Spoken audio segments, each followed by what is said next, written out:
Hi, everyone. Good evening. Welcome. Welcome to the TIFF Bell Lightbox. My name is Diana Sanchez, and I'm a senior programmer here at TIFF and the co-creator for Sui Generis, an alternative history of Mexican cinema.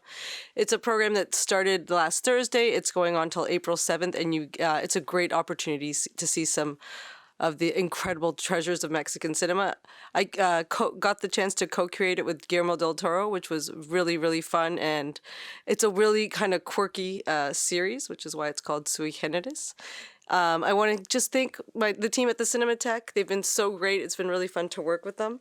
And it's been a wonderful experience. And thank you, Daniela Ponce. She's been really promoting our series. And I'm so proud and such a wonderful team to work with.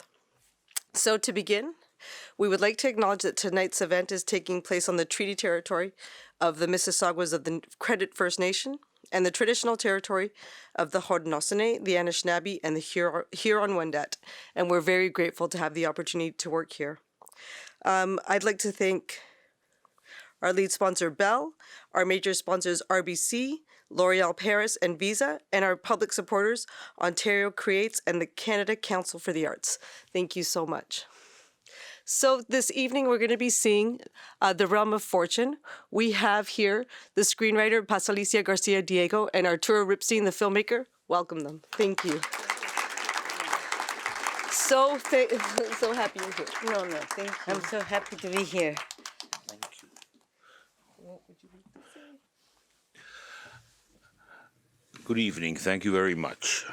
To begin, I want to thank you for your attendance and, of course, the Toronto International Film Festival for having us here with especially Diana Sanchez, who's been so generous and kind to us. This film is the first film that Paz wrote. The first screenplay that she wrote. It was the first in a series of films that we've been doing for the last 30-something years. And when I first met her, she was not a screenwriter. She was a young woman who wrote little things for television, little scripts and things like that, and I wanted to do this film because I had seen the first version of it. It's a Juan Rulfo short novel, and it was adapted by Gabriel Garcia Marquez and Carlos Fuentes, but the first version, called El Gallo de Oro, which is the title of Rulfo's story, I saw that it was a 1964 film. It was just half of the story. So for many years, I wanted to do it again.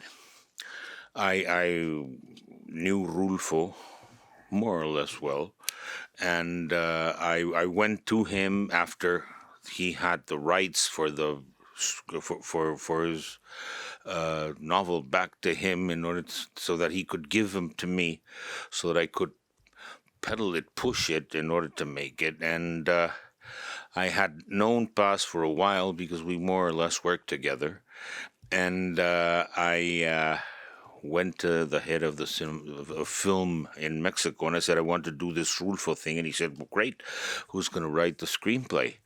And from the top of my head, I said, I know this young woman who's very precise in her storytelling, so she'll do it. And he said, fine, go ahead and let's do the thing. So I called Paz. He had never written a screenplay, and I said, I want you to write a screenplay for me. So immediately she said no, hung the phone. So why not? I called her. I guess, well, why not? I don't know about screenwriting. I'll teach you. It'll take 3 hours for you to learn. It's no big deal. It's just the format that you have to learn, and the rest you do by yourself. And so she said, no, not interested at all. She hung again. And I called her and I said, listen, this is a big opportunity. So I'll give you 3 days to think about it. 3 days. And I'll call you back in 3 days and you tell me what you think. This is no suspense story. She's right here. So,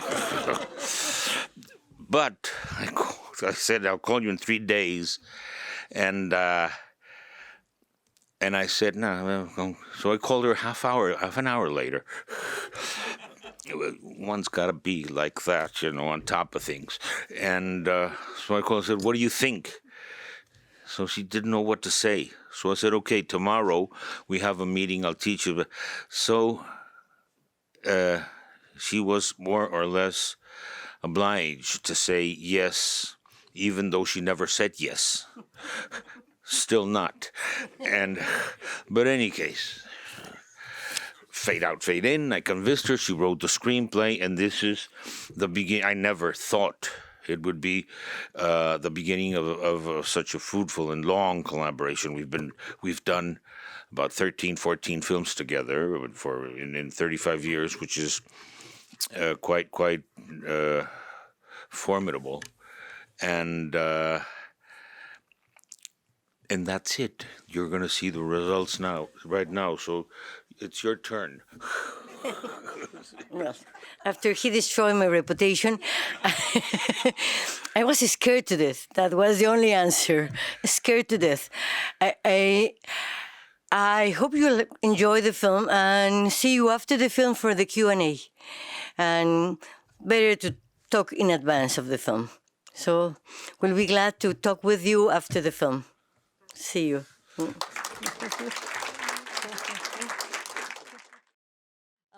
So I know you guys have not seen this film for quite a while. Like 30 years. I didn't remember a thing. This is strange because I saw in this film many things that appear more or less exactly in the film that we just finished this December. So you cannot escape to yourself. You keep doing the same thing all over and all over. More or less, no? In my case. Yes, you have about 3 obsessions, but they're always there. Yes. 3 constant notions of things: dressing up, dressing down, painting the lips, and feeling pretty. It's very strange. It's always like that. Well, just like Natalie Wood. One of the things that I thought was really interesting about the film is this idea of this big house that turns into a jail, and I wanted you to talk a little bit about that. Yeah. Well, I grew up in an old school, a non-school, of non-religious school, and it was a very old, not decay, but big, enormous. And I always have this attraction that the spaces that I call fascist spaces, enormous spaces, very empty, because that gives you the feeling of loneliness. And in this film, what I want to talk about was loneliness, because in the moment they become a couple, La Caponera and Pinzón, at least she's the one character that I care the most, she become the most lonely woman ever. She cannot leave him, and he is the one who make her a lonely, abandoned woman. So that kind of spaces remind me and give me the decay of someone who betrayed themselves to become the couple of the amuleto. How you say that? I guess like the amulet, the lucky the lucky charm, right? The lucky charm. So that kind of space is enormous, big, and very decay, and that's why I choose it was an old school. That's why it's full of sculptures and map, because it's supposed to be in old school, abandoned many years before, and all churches broken in the middle of nowhere, all haciendas. I want to emphasize the decay and the loneliness of her character mainly. And how did you construct his character? his character is a man that never has nothing in life, unless then he has the cook, and after the cook the cock, they had the rooster, and then he have her, which is the new rooster for him. But actually, is a man who is so desperately lonely, also him, that he doesn't care about anybody but himself. He feel that he is the most fragile man in earth. He's not, but he's so self-compassionate about himself, and I love the idea that he has this romance with the rooster. It's like a psychoanalyst to him. He's the only person he can really talk in life, because he didn't care about the mother, he didn't care about the wife. Actually, he has the same reaction both with the mother and the wife. No? And one thing that I find interesting, because we started talking about this yesterday, is that you often focus on like the severely dysfunctional families. Well, just as Tolstoy say, the normal families are very boring. So, okay, you have no choice but very dysfunctional families if you want to make narrative. So I like them. I always like the dysfunctional families. And then I want to talk about the female character. This is a short novel of Juan Rulfo. Juan Rulfo is one of the greatest Mexican, not one of them. He's the greatest Mexican writer. And he's a little before the Garcia Marquez and the Latin American boom of magic realism. And the trouble with magic realism, when they translate to cinema, always are rotten movies, awful, obnoxious films. And there is a why. And there is a why. And the why is, first of all, there are stories that are larger than life, and larger also in time. No, for example, in 100 Years of Solitude, for 25 years he do the same thing, and I don't know her name now, but cook the same soup, and he always finish the soup that her mother.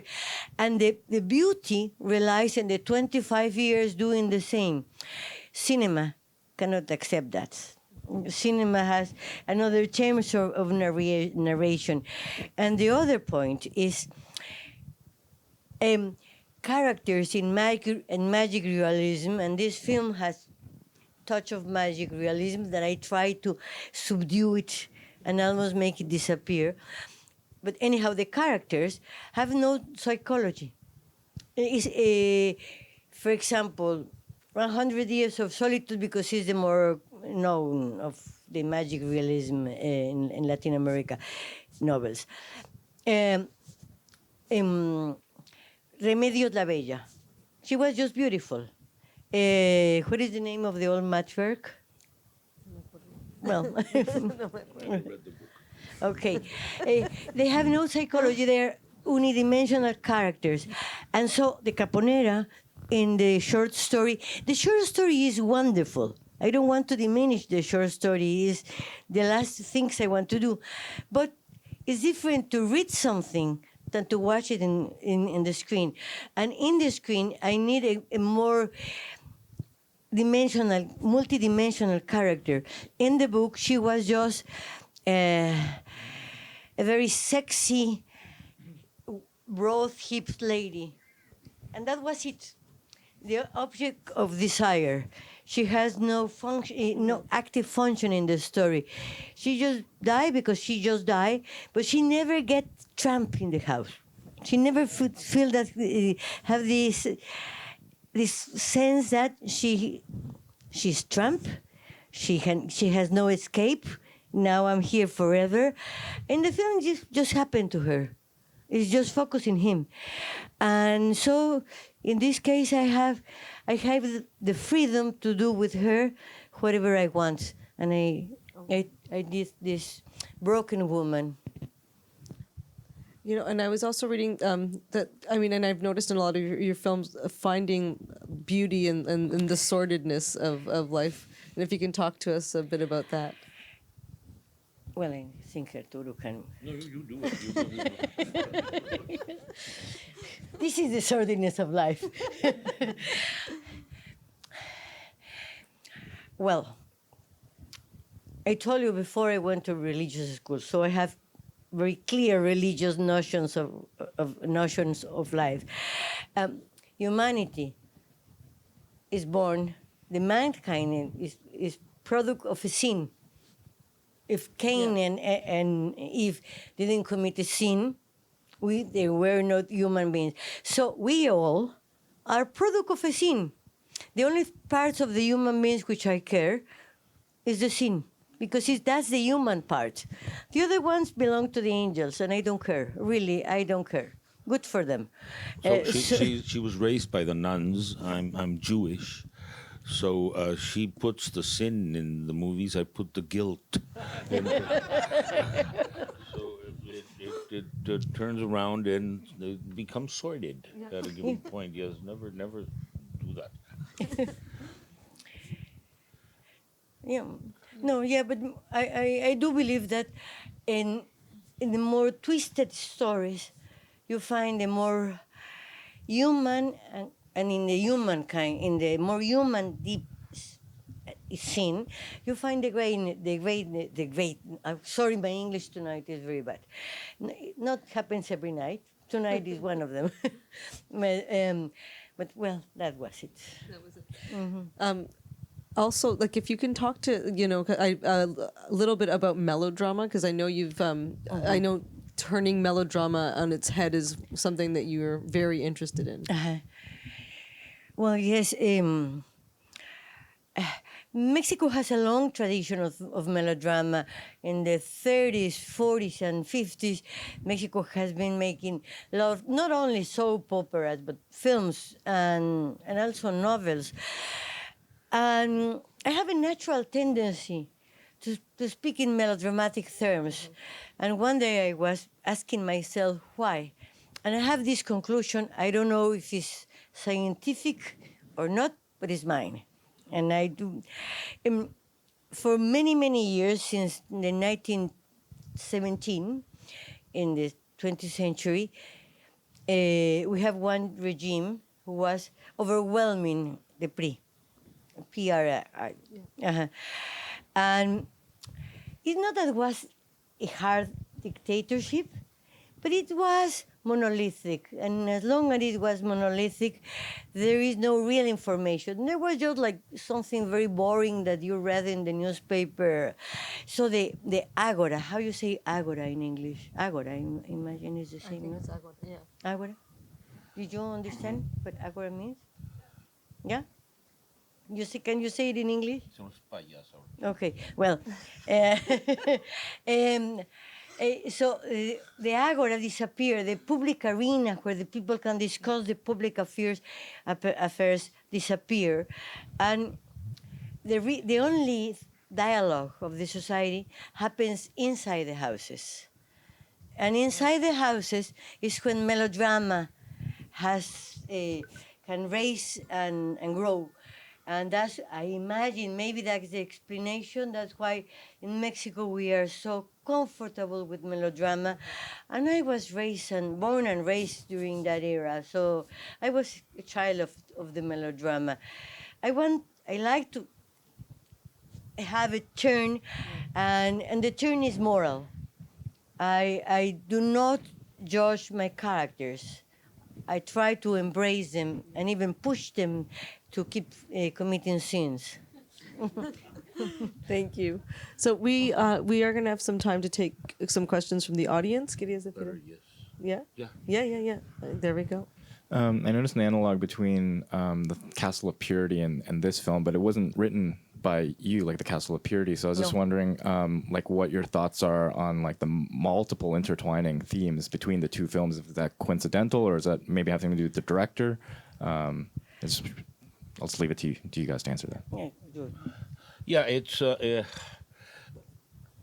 no matter what you have in your hands in the form of a screenplay, one always has one face, It was, I think, Matisse that said, "When I paint a door, it's a self-portrait.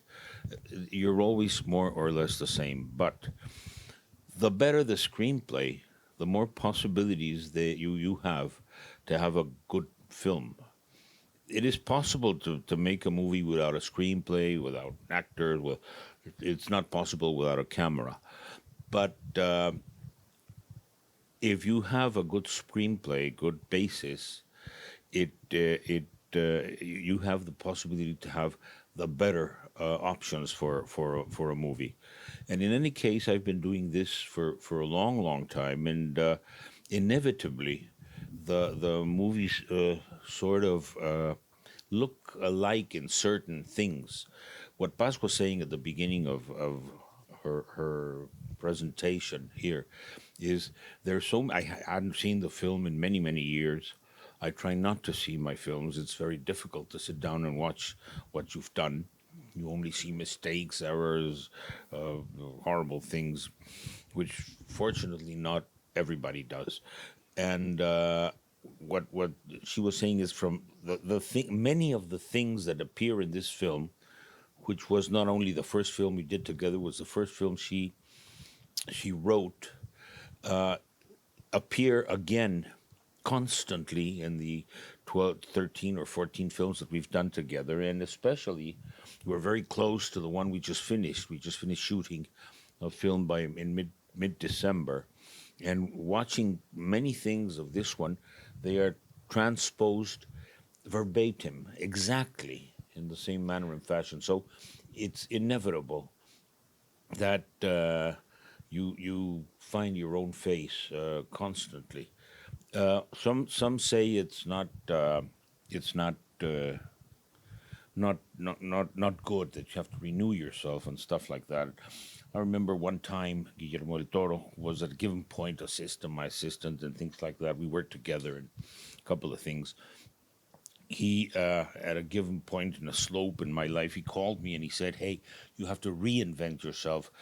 And it is very important that you make a turn about, to invent yourself. So I was thinking, this is a guy that makes the same film over and over. He told me I invent myself all the time. No, you don't. But it's good advice, but it's not possible. You are inevitably who you are. So it's no coincidence. It's just the way we see things and the way we narrate. And fortunately for me, I have found these screenplays. I've been very lucky and devious. I never worked with, or tried not to work with, professional screenplay writers. They are a genre of things that already have been tried and repeated. So I was lucky. I worked with José Emilio Pacheco and with Rulfo, with Elena Garro, with Garcia Marquez and Fuentes, and really good writers, not screenplay writers especially.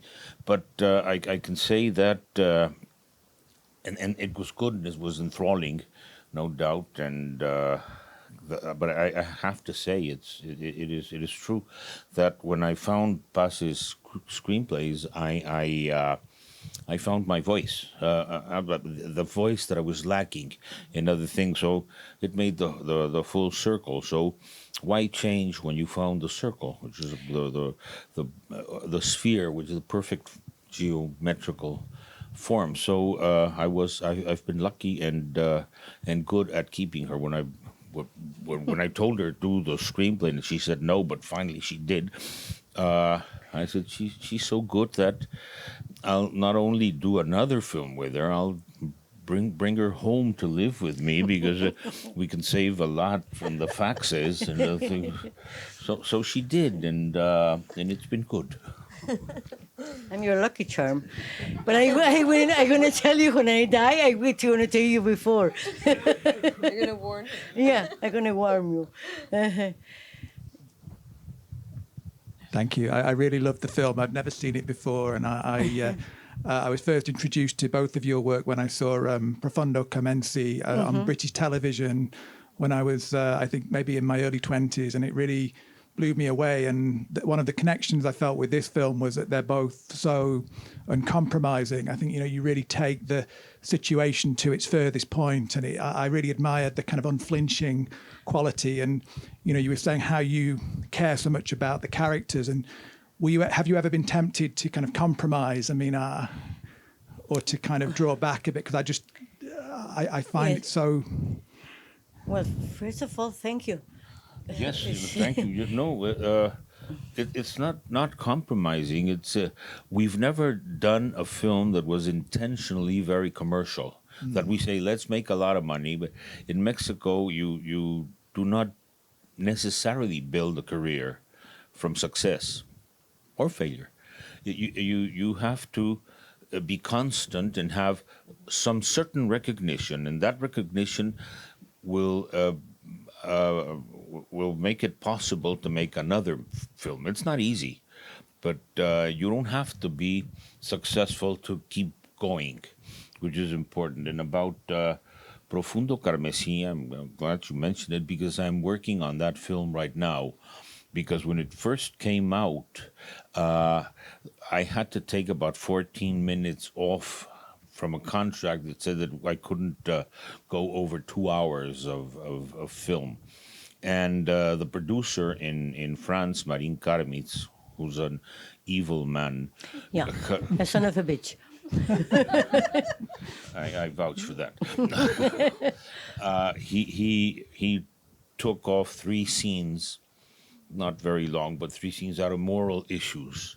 He said, we cannot do these horrible things in the screen. But finally, not too long ago, I found these scenes lying down somewhere in a film archive, and we are putting all the material that was taken off again into the movie. And so in about 6 months or so, watch it again. It'll be better. Thank you. And will be much better. I'm looking forward. Yeah, but we try not to make compromises. Once we were beginning to prepare a film called The Woman of the Port. You don't have to see it.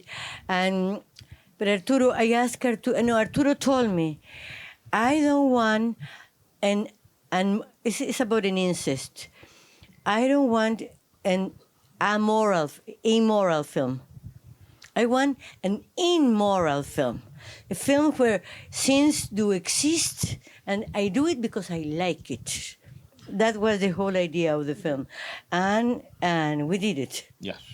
Against all will. No, the only compromise really is asking ourselves questions about what the film is about and things like that, and always trying not to be not to fool the audience. The audience is not there to be leg pulled. No, they're there. I respect an audience, and what we always compromise is it clear? Is it understandable? And when we say yes, it is understandable, then we go ahead and make the movie. So that's the compromise. The compromise is basically with being clear and honest. Thank you. Do we have any other questions from the audience? Right there, yeah.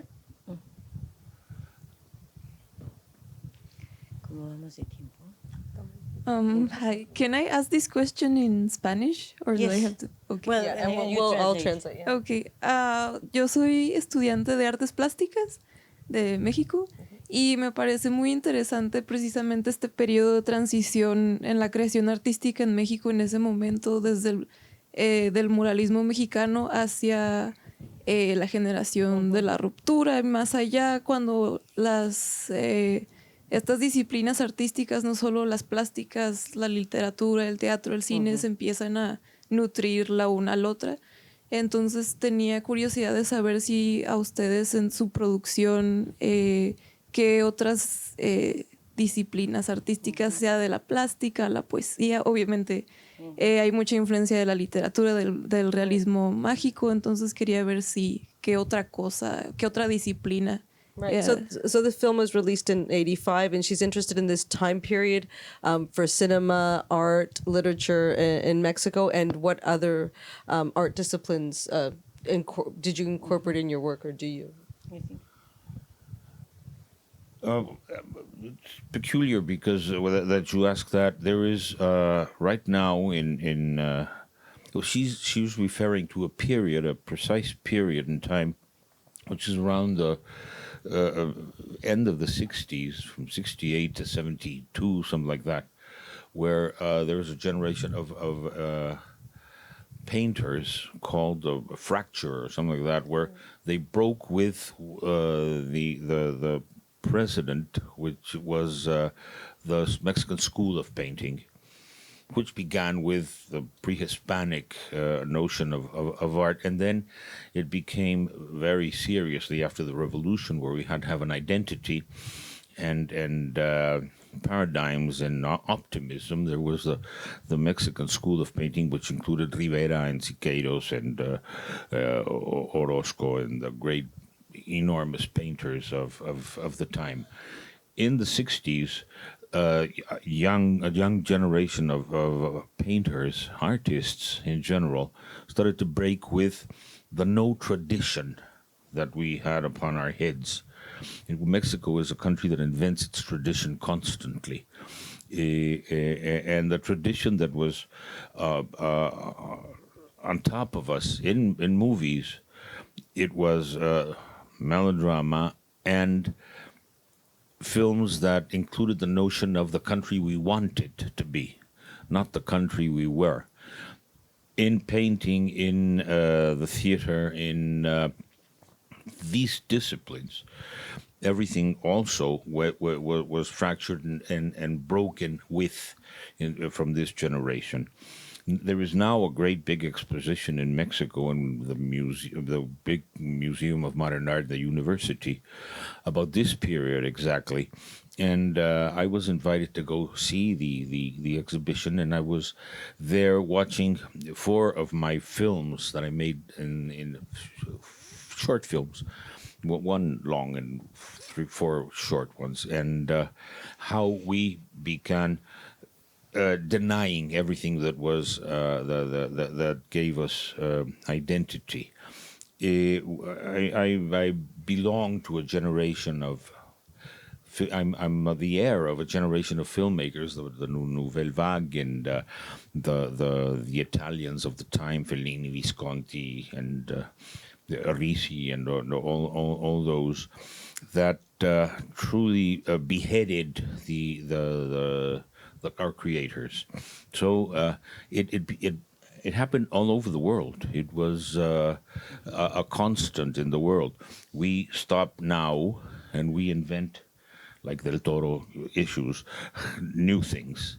And at that point, yes, it was, of course, influence of many disciplines. It was very interesting times in Mexico and very happy times. Actually, what Arturo asked me when I began working with the script is first he hated mariachis. No mariachis, okay? Because she's supposed to sing with mariachis. And then Rulfo, the writer, is also a great photographer, a photographer. And he took wonderful pictures of Mexico, but what is now the cliche of Mexico. The magueys, the sky, the clouds, and the dirt, and the emptiness, and the silence of the Mexican landscape. And Arturo asked me, that is what I don't want in the screen.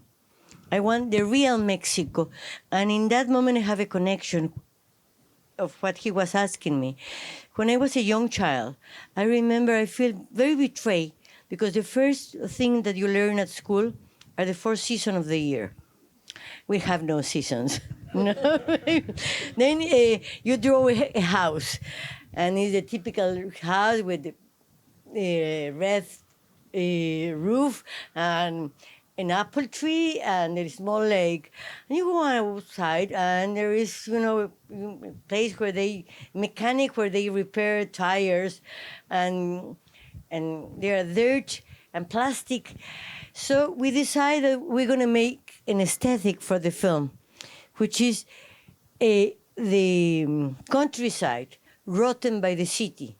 It's not a pure countryside. It's the city becoming a little bit the main character of the countryside, and that's why you cannot put the time frame of when the films happen. It happens in. Yeah, but the main notion, the main visual notion that I told Paz to do is I need this little rural town which is falling apart more or less, in which the little kids, the young kids from the town, the natives of the town, are now wearing T-shirts with Michael Jackson. And she said, "Oh, that perfect." So we're here. We have taxis from Mexico City and pickup trucks and things like that. In the first version that Garcia Marquez and Fuentes adapted, it was like the last big movie of the golden age of Mexican cinema. It had charros constantly, and it was just half of the story. And I said, I want to have the whole story, but it was charros and glamour and mariachis. It was the last time that Mexico believed that if we really behave well, we will become a rich, developed country. Okay? Around the 60s, all of us really believed that you have to behave. And in a matter of time, we'll become Europe. It was inevitable. And it was a lie. Yes, Yeah. yes, we never became Canada. No, we never became Canada. Never, ever. So we have time for one more question. You have someone to ask? Okay, so I want to ask Paz to tell us a story that I thought was really hilarious. Yesterday, Arturo told us about how, his first going to the cinema. Your dad took you to see Buñuel films. Paz had a very different first encounter with the cinema. Can you tell us a little bit about it? Yes, I will. It's almost unbelievable, but it happened. I was 2.5 years old, very young, very young. I knew it because my sister was on the crib. So, and my nanny, every single afternoon, tell my grandmother she's going to take me to the park. The moment we left the house, she began squeezing my hand and hitting me in the head and saying, if you tell the truth, I'm going to kill your mother with the fire. I'm going to kill your grandmother with a knife. And my father and my brothers are going to kill your father with a bath. So I was, terrified. She was a gypsy, which is very strange because gypsies never works in houses, as long as I know, but cross my heart, she was a gypsy. And then she took me, instead of the park, she took me to the cinema. And because she was the lover of the projectionist. And it was lunchtime in Mexico City, so this humongous cinema was absolutely empty. She went up to the projectionist booth. Remember, in old time, they were in the second floor, and I was alone in the cinema. They gave me the peanut, the corn pop of the day before, the broken candies, and I was sitting there watching the same film, one and all over and all over and all over, endlessly. And you have to keep in mind something. In Mexico, we have only subtitles, and I cannot read by 2.5. So I barely understand. I was scared to death. I watched the film between the two curtains, and they were in those times. But little by little, I have to thank that Ernestina, my nanny, my ugly nanny, that she let me, she introduced me to the cinema, and to the cinema that makes me understand how the cinematographic dialogue is, languages. And so I I almost killed her after, but that was just by chance. Well, thank you so much to both of you. They came from Mexico City Friday night, and they're leaving tonight. They're going back this evening. It's been so wonderful to have you both, and thank you. No, thank thanks you once to you, again. Diana. And thank you for all of you for being here with very us. much. Thank you.